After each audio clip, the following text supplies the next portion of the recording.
Welcome to Sweet Life Beat Life. We hope this video helps. In this video, I will explain how to make homemade tuna. Creating your own preserved tuna at home is a rewarding experience, offering superior flavor and texture compared to store-bought options.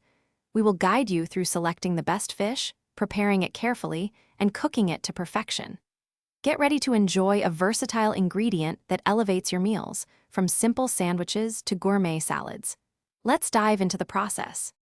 To begin, selecting the right tuna is key.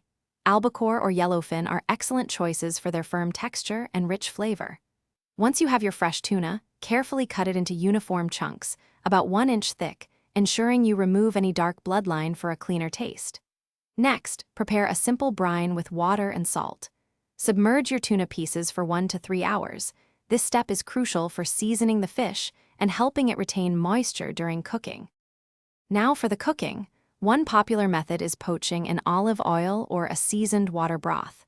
Maintain a gentle heat, around 160 degrees Fahrenheit, until the tuna is mostly opaque but still slightly pink inside. This usually takes about 20 minutes. If you prefer baking, preheat your oven to 450 degrees Fahrenheit and cook for 8 to 12 minutes. For a unique flavor, smoking at 200 degrees Fahrenheit until an internal temperature of 135 degrees Fahrenheit is reached offers a delicious alternative. Once your tuna is cooked, proper storage is essential. Pack the cooled tuna into sterilized glass jars and completely cover it with good quality olive oil. This oil acts as a preservative and infuses more flavor. Store these jars in your refrigerator. For the best taste and quality, aim to enjoy your homemade tuna within 2 weeks. It's incredibly versatile, perfect for enhancing salads, sandwiches, or even as a simple, delicious protein straight from the jar. Thanks for watching. Consider subscribing if we helped you.